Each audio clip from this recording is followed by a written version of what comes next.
Behind me is a Peugeot 5008. It's the first compact MPV from Peugeot, and it is actually a very good car.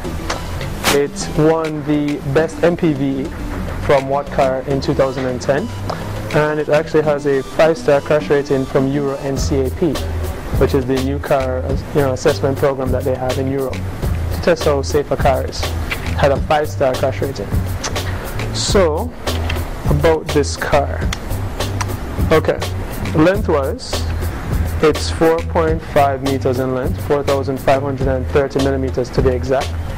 Width is 1837 and height is 1639. Height-wise, just about chin height.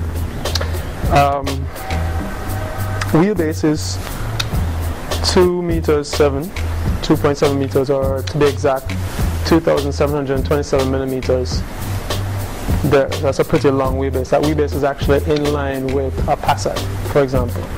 Okay, so the Peugeot comes with your traditional set of features: power windows, power mirrors, power steering, manual seats, telescopic steering, which is the type that can actually come out towards you. There you go. It also has a lot of features up here, which include a new distance alert feature, which tells you exactly how far you are when you're in cruise control from the vehicle ahead of you, which is very cool to have. It also comes with a rain sensor, which is also doubles as a light sensor, which turns on your headlights automatically. Once, like now it's starting to rain, it will turn on the park lights for you, and once the evening really sets in, it will turn on the lights. It also comes with Bluetooth hands-free kit, which is why you have these 2 mics right here. It also has a display here of exactly how much seat belts are being used at this point in time, which should be 7 if all 7 people are inside the car. And then behind all of this is this.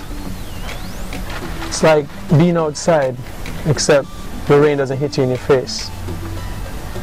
Alright, so 6'2", thereabout. Comfortable. I mean, right now to me it looks like I'm looking right into the ceiling of the building, but I know that this is the roof, so that's a good couple inches over my head. That's safe. In the back, for my comfort, there's an AC vent control here, as well as 2 AC vents to the back, which, allows proper ventilation. There's the stuff here, and there's the vents. There's also a food tray, which goes down, so I can actually rest my stuff on it: laptop, food, book. But more importantly, there is a nice little tray area here where I can store small things that would normally roll. If you don't want anything rolling underneath the driver's seat, under the pedal, stopping them from braking, you would want it to be stored away. But you also want to have this. I mean, the trips in Jamaica are not yet all that long, really. I mean, the longest trip we have is a trip to Negril or Mobay, which took about 3.5 hours, depending on who's driving the car. But yeah, I think this and this is a nice touch. This is your connection for pretty much anything you want to carry. It looks like a full-on DVD player, PS3, anything, Xbox. You plug it in and you play, and it's 2 screens with their own controls, which is very, very cool. Front seat doesn't have any option for DVD, but it does have a heads-up display to tell them how fast they're going, kind of mileage that they're doing, while not distracting them from looking off the road. It's a flip-up glass that comes right up. Boom, you're looking out on the road and you go, oh, I'm speeding, and you kind of slow down, which is very cool. These are a nice touch. Nice touch. But let's look at another thing. I wouldn't buy tint, I just use that. And it's available for this cabin area as well as the rear seats. They too also have the pretty nifty side curtains that just block out, you know, most of the sun. And of course, on those days that you want to be able to see outside, heavy tint doesn't block you. Gives you that presidential look. Very nice. So, how do you get into the back seat? Well, several ways. So the seat itself can slide forward. And with this right here, you can actually recline the seat for better comfort while you're driving. Or you can bring the seat as far forward as possible, which allows it to bring the whole thing forward. Now, if you carry the whole thing back, this little part right here flips that up. This is for when you have large boxes that wouldn't necessarily fit in the back here, but can fit right here, like when you carry a large plasma TV. You slide it in right here, and it fits on the ground. We have a lot of space, a lot of access space right here to slide that in. But for when you have much larger things that require the full 2.5 meters, cubic meters of space that's in this car, which is huge. That's about the same space as an ML. You would then use this, which she just pull like that. Voila! Flat.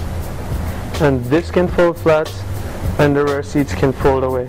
So now you have access to the full 2.5 cubic meters of space, which is enough to carry a small fridge or a very large entertainment system. Huge entertainment system, complete with all the speakers and amplifiers and everything else you need. Let's look in the back. This is the third row. 2 seats. Of course, you're only seeing one. This is what it looks like when it's fully folded away, and this is what it looks like when it's up. I mean, forgive the plastic, it's still very, very new. Landed yesterday. So you pull that out completely. There's just another one of these red levers. You then can just fold the seat up, flip that back down, and there you have your third row seat. Now, I can check how much room it has. Alright, so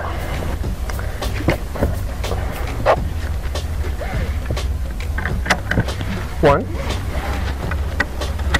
safe, in the back, legally safe. What is this? Oh, fold out trays. So yeah, the only thing is that unlike the rear seat there, you don't have your own vents. However, you do have your own privacy curtain on either side. That's pretty cool. And I think these doubles as pockets. There's a nice little connection on one side for your chargers. And that's about it. I do have good room though. I mean, the knees are kind of high. I don't know if anybody can sit in front of me. I could probably let them come back a bit more. Where is it? Oh, there it is. Yeah, that's pretty much it. 6 THP engine. This is the same engine that they use in the 3008 as well as in the RCZ. It produces 156 bhp as well as 240 newton meters of torque. This engine in this car might seem a little small. However, this engine allows this car to go from 0 to 60 in 9.9 seconds and has a top speed of 133 miles per hour. Let me just show you how comparable that is to something that you know. The new X1 has a 2-liter engine that produces 150 horsepower, which is 6 less than this, and 200 newton meters of torque, which is 40 less than this. The 0 to 60 time in the X1 is 10.4 seconds. The top speed in the X1 is 200 kilometers, which is about 15 less than this. So it's slower and also less fuel efficient because mileage in this is 36.7 miles per gallon on a combined cycle. The mileage in the BMW is 34.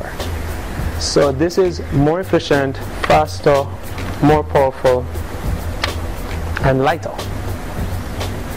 Plus, unlike the X1, which is rear wheel drive, this is front wheel drive.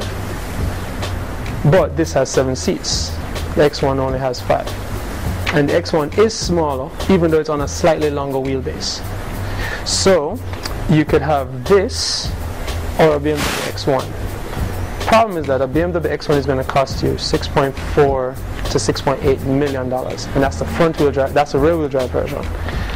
This is going to cost you $4.7, $2 million less for 2 more seats. I'll go. And more power, better mileage. Yeah, all of that. I'm going to go with this.